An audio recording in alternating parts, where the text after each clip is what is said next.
बिस्मिल्लाहिर्रहमानिर्रहीम।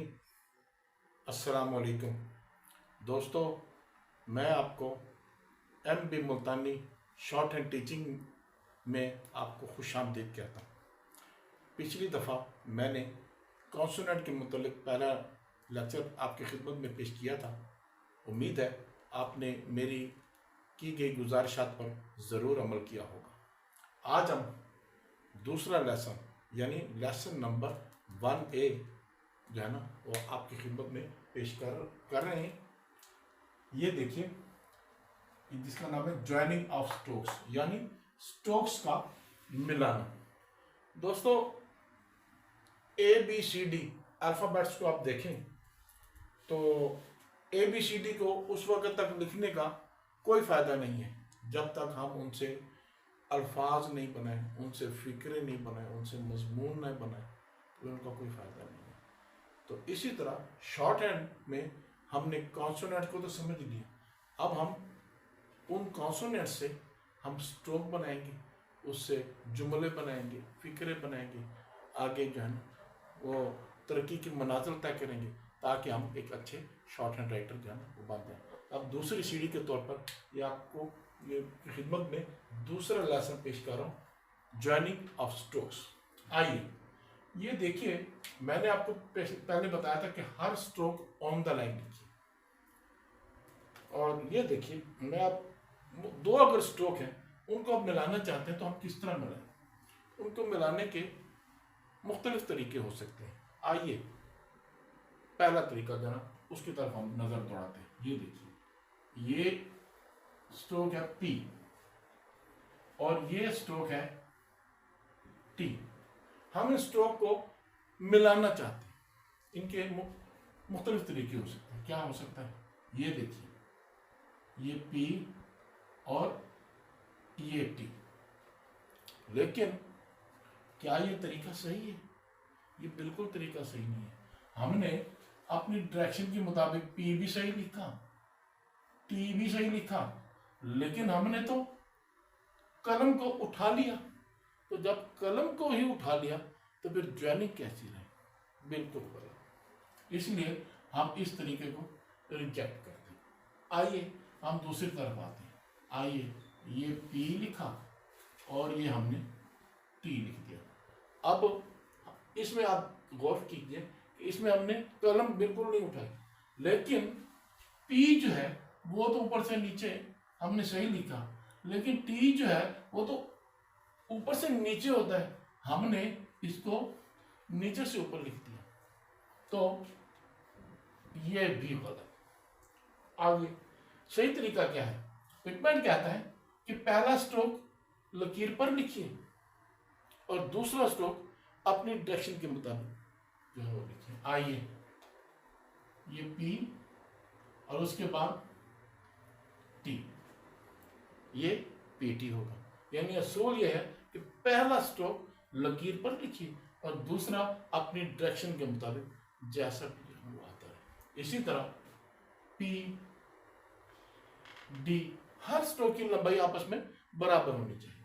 इसी तरह P K, P J, P L, P ith, D ith, D S, J S,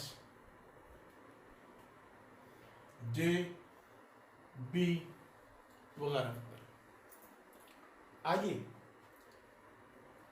अब हम ज्वाइनिंग की दूसरी शक्ल पर जाते हैं। ये हमने जैसे बताया था कि पहला स्ट्रोक लकीर पर लिखिए और दूसरा अपनी डायरेक्शन के मुताबिक बगैर कलम उठाए हुए आपने लिखना। आइए KT हम लिखना चाहते हैं, तो ये K हमने लिखा और ये T, लेकिन पिटमैन कहता है ऐसा मत कीजिए। अगर पहला स्ट्रोक लेटा हुआ है यानी हॉरिजॉन्टल है तो आप K को लकीर से ऊपर लिखिए, इतना ऊपर लिखिए कि जब T जो है वो लकीर पर आए तो दोनों की लंबाई आपस में बराबर होनी चाहिए। वो ये देखिए K और ये T, this is the right joining. असूल समझ लीजिए कि दो ऐसे स्ट्रोक्स की ज्वाइनिंग करनी हो जिसमें पहला स्ट्रोक हॉरिजॉन्टल हो और दूसरा डाउनवर्ड हो, तो हॉरिजॉन्टल स्ट्रोक को लकीर से ऊपर लिखिए, इतना ऊपर लिखिए कि जब दोनों स्ट्रोक जो है ना वो दूसरा स्ट्रोक जो है वो लकीर पर आए तो दोनों की लंबाई जो वो आपस में बराबर होनी चाहिए। हाँ, अगर लेटे हुए स्ट्रोक के बाद यानी हॉरिजॉन्टल स्ट्रोक के बाद अगर दोबारा हॉरिजॉन्टल स्ट्रोक आ जाए तो तब आप हॉरिजॉन्टल स्ट्रोक को ऑन द लाइन लिख सकते हैं। मसलन के गे के एम, ठीक है, एम के एम एम के एन।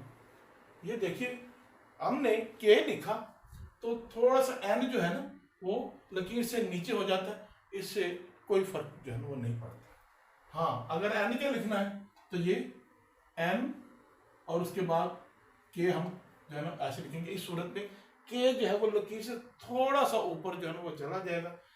इसमें भी घबराने की, परेशान होने की आपको कोई जरूरत नहीं है। हाँ, लेटे हुए स्ट्रोक के बाद अगर अपवर्ड स्ट्रोक आ जाए तब भी लेटे हुआ स्ट्रोक जो है वो हम ऑन द लाइन लिख सकते हैं। मसलन के एल के रे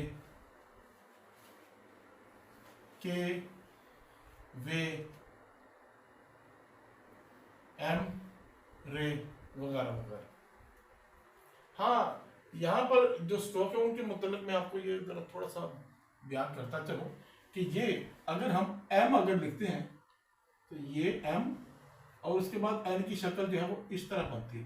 पिटमैन कहता है कि ऐसा ना कि जी यहाँ एम अगर लिखना चाहते हैं तो ये यहाँ से एम जहाँ से एन खत्म हो वहीं से ही एन का स्ट्रोक जो है वो आप लिखें तो ये आपके लिए ज्यादा बेहतर होगा।